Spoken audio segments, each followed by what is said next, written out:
पूर्व मुख्यमंत्री नीतीश कुमार की 7 निश्चय योजना का सबसे महत्वपूर्ण जो पहलू था वो ये कि जो रोजगार कैसे मुहैया कराया जाए और इसी के बाबत कुशल रोजगार एक योजना जो है वो चलाया गया, कुशल युवा कार्यक्रम चलाया गया था नीतीश कुमार के द्वारा।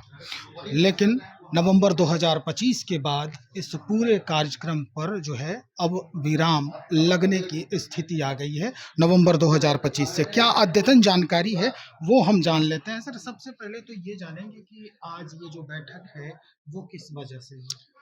देखिए, बिहार कौशल विकास मिशन के द्वारा 2016 में माननीय पूर्व मुख्यमंत्री नीतीश कुमार जी के द्वारा 7 निश्चय पाठ के तहत ये प्रोग्राम शुरू कराया गया था, जिसमें कंप्यूटर लिटरेसी था, व्यवहार कौशल था, संवाद कौशल था। ये 3 विषय इसमें रखा गया था और ये वैल्यू एडिशन कोर्स था। उनका मेन रूप से कहना था कि जो बच्चे कंप्यूटर नहीं देखे, जो कंप्यूटर पर हाथ नहीं रखे, यानी माउस पर हाथ नहीं रखे, कीबोर्ड नहीं देखे, उनके लिए कंप्यूटर लिटरेसी का कार्यक्रम चलाया जाए और साथ साथ उनका संवाद और व्यवहार के बारे की जानकारी भी दी जाए कि कैसे आप व्यवहार कुशल होंगे, लोगों से कैसे बात करेंगे, जिसका होगा कि कहीं भी यानी छोटी मोटी नौकरी आसानी से उनको 10, 15, 20 हज़ार का प्राप्त हो जाएगा। तो ये 2016 में लगभग 1700 सेंटर के द्वारा शुरू हुआ और ये फ्री ऑफ कॉस्ट था। 240 घंटे का ये प्रशिक्षण था, जिसमें 3 महीने का कोर्स चलता था और फ्री ऑफ कॉस्ट चलता था। तो लगभग ये नवंबर 2025 तक निरंतर बहुत अच्छे तरीके से चलता रहा और बहुत सारे लोगों को इसमें रोज़गार भी मिला और बहुत लोग अपना रोज़गार किए भी और बहुत लोग आजकल नौकरी में भी हैं। यहाँ तक मैं बताना चाहता हूँ कि 1700 सेंटर में अभी जो 10 स्टाफ एलएफ जो पढ़ाते हैं, वो लगभग केवाईपी इसी सेंटर से केवाईपी करके आज टीचर के रूप में वहाँ काम कर रहे थे। तो अभी इधर 2025 के नवंबर दिसंबर में इसका लेबर डिपार्टमेंट से अलग एक विभाग बना, युवा रोजगार एवं कौशल विकास। उसके बाद से नए पदाधिकारी भी नियुक्त हुए, जिनको सचिव बोलते हैं, इससे सर्वे सर्वा होते हैं। उसके बाद इस पर ग्रहण लगना शुरू हो गया। सबसे पहले कि एडमिशन में प्रॉब्लम शुरू हुआ। जो दिसंबर बैच का एडमिशन था वो दिसंबर में नहीं हुआ और वो एडमिशन जनवरी में लिया गया। कारण बहुत सारे बताए गए कि नया विभाग बना है जिसके चलते कुछ प्रॉब्लम हो रहा है, लेकिन वहीं से ये कार्यक्रम के स्थगन का मतलब प्रारूप जो है वो शुरू होना शुरू हो गया। दिसंबर का जनवरी में, जनवरी का फरवरी में और यहाँ तक कि मार्च आते आते लगभग एडमिशन को क्लोज करने जैसा स्थिति हो गया। अब डिपार्टमेंट की तरफ से ये नहीं बताया जा रहा है कि आखिर इसका कारण क्या है। अब कहीं कहीं हवा उड़ रही है कि 7 निश्चय पार्ट 1 में था, पार्ट 2 में था और पार्ट 3 में नहीं है, लेकिन ऐसा कुछ नहीं। जब पार्ट 3 में नहीं है तो सभी कार्यक्रम तो 7 निश्चय पार्ट 3 के कार्यक्रम हो रहे हैं। इसका रिन्यूअल जो होना था फरवरी में या मार्च में होना था, तो डिपार्टमेंट के द्वारा अभी भी सरकार के पास रिन्यूअल के लिए नहीं बढ़ाया गया। तो अगर सरकार के तरफ से हम लोगों को कोई परेशानी नहीं है, यानी सरकार ने इस प्रोग्राम को किसी भी हालत में बंद नहीं किया है और 2 दिन पहले माननीय जो पूर्व मुख्यमंत्री हैं उनसे मिला गया और उन्होंने आश्वासन दिया है कि ये कार्यक्रम चलेगा। और आप रोज सुन रहे होंगे माननीय मुख्यमंत्री जो अभी प्रेजेंट में हैं, माननीय सम्राट चौधरी जी के द्वारा कि नीतीश कुमार के द्वारा जो भी प्रोजेक्ट बिहार में चल रहे थे वो निरंतर चलते रहेंगे, कोई भी प्रोग्राम बंद नहीं होने वाला है। और अभी टारगेट है बिहार गवर्नमेंट का कि 1 करोड़ रोजगार और नौकरी। तो आप अगर इसको बंद करते हैं तो आपको मुख्य रूप से 1 लाख बेरोजगार तुरंत पैदा हो जाएंगे। आप रोजगार देने की बात तो छोड़ दीजिए। तो इधर मुख्य रूप से डिपार्टमेंट की तरफ से ही प्रॉब्लम हो गया और हम लोगों को अंधेरे में रखा जा रहा है। अब कहीं कहीं से बातें उड़ रही है कि इसका रिन्यूअल होगा, रिन्यूअल के बाद ये कार्यक्रम स्टार्ट होगा। और इधर कुछ समस्या हुआ कि जब एडमिशन में विभाग की तरफ से प्रॉब्लम हुआ तो एडमिशन कम हुआ, निश्चित है। और उसमें जो 40% से कम एडमिशन वाले जो सेंटर थे उनको बंद करने का नोटिस दिया जा रहा है कि आपने टारगेट पूरा नहीं किया, इसलिए आपके सेंटर को बंद किया जाएगा।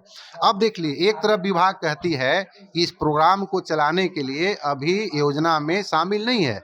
जब आपके पास योजना में शामिल नहीं है तो किसी सेंटर को कैसे बंद करेंगे? अगर मेरे पास रोजगार है ही नहीं तो मैं कैसे कह सकता हूं कि तुमको मैं नौकरी नहीं दूंगा? तो ये बहुत अजीब स्थिति हुआ है। यानी मुख्य रूप से विभाग का लापरवाही है। विभाग हम लोगों को अंधेरे में रह करके और टाइम किल कर रहा है मुख्य रूप से। शुक्रिया जानकारी के लिए। एक और हैं यहाँ, इनसे बहुत सारी बदल गई है। सम्राट चौधरी मुख्यमंत्री बने जब से, कहा यह जा रहा है कि उनकी कार्य पद्धति बदल गई है। नीतीश कुमार के नीतियों पर भी उन्होंने जो है वो परिवर्तन किया है। तो क्या उन नीतियों के परिवर्तन में ये कुशल युवा कार्यक्रम भी शामिल है? देखिए, माननीय मुख्यमंत्री सम्राट चौधरी जी का स्पष्ट बयान है कि जो भी कार्यक्रम चल रहा है वो चलेगा, लेकिन इसमें कहाँ बाधा आ रही है? मॉनिटरिंग में बाधा आ रही, हो सकता है कि अफसर हमारे ध्यान से नहीं दे रहे हो इस पे, और हर बातें तो मुख्यमंत्री तक पहुंच नहीं पाती है, फाइल जो जाती है उसी माध्यम से जाती है।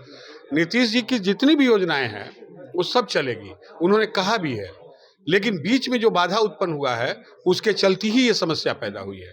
तो हम लोग आग्रह करने के लिए बैठे हैं कि चूंकि हर बातें मान लीजिए कि जाके नहीं हो सकती है, कुछ बातें प्रेस के माध्यम से भी पहुंचाई जाती है, तो हम लोग माननीय मुख्यमंत्री जी से आग्रह करेंगे कि यह बिहार के युवाओं के लिए सबसे बेहतरीन स्किल कोर्स है।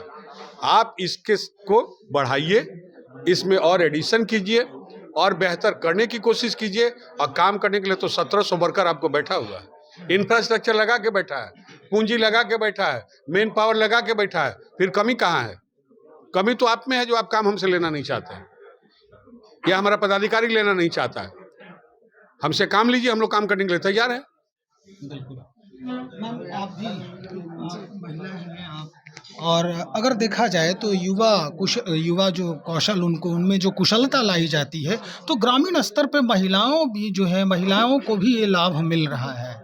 क्या लगता है अब स्थिति कैसे बदल रही है? लड़कियां सब पहले तो लड़कियां घर से बाहर भी नहीं निकलती थी, लेकिन जब से नीतीश सरकार आई, मुख्यमंत्री जब बने, उस टाइम से लड़कियों को ज़्यादा प्रोत्साहन मिला, साइकिल मिली, फिर हम लोगों का जो कौशल विकास शुरू हुआ उसमें ज़्यादातर लड़कियां भाग लेने लगी। पर शिक्षित हो गई है, कंप्यूटर चलाना जान गई है, मोबाइल चलाना जान गई है, अपना जो भी काम करना चाहती है कंप्यूटर से आसानी से कर लेती है सब लड़कियां। पहले घर से तो बाहर भी नहीं निकलती थी, लेकिन जब से सरकार उनकी बनी तब से लड़कियों की तो बहुत छूट मिली सर। लेकिन अब ये परेशानी क्यों आ रही है? परेशानी सर अब विभाग के द्वारा, सर सरकार की तरफ से जब हम तक लोग से नीतीश कुमार जी थे, जी सत्ता पे काबिज थे, तब जी तक तो चल रहा था। स्मूथली चल रहा था सर, इसमें कहीं दिक्कत नहीं थी सर। क्या सर चेहरा बदलने से ये सारा परिवर्तन दिख रहा है? सर ये तो हम लोग नहीं बता सकते सर, लेकिन जो हमने कठिनाइयाँ देख रहे हैं सर, तो ये तो सर हम लोग सब मुश्किल हो रहा है। क्लास चलाना, अब एडमिशन ही नहीं होगा सर, तो फिर बच्चे पढ़ेंगे कैसे? पहले तो एडमिशन है सर, एडमिशन जब उनका रोक दिया गया है तो सर वो तो बेरोजगार पढ़ना भी नहीं है, मैट्रिक करके सब घूम रही है, टहल रही है। निश्चित तौर पर ये जो है सरकार की नज़रें इनायत जब तक नहीं होगी इस पूरे व्यवस्था पर, तो ये कहीं भी सफलता हासिल नहीं हो सकती है। कहा भी जाता है कि कार्यं कृते यदि न सिद्ध्यति को यत्र दोषः, इसका सीधा जवाब है कार्य दोष। कहीं न कहीं ये दोष तो है जिसकी वजह से ये परेशानी अब दिखने लगी है। तो चलिए इंतज़ार करते हैं और देखते हैं कि सरकार इस ओर कब अपनी नज़रें इनायत करती है।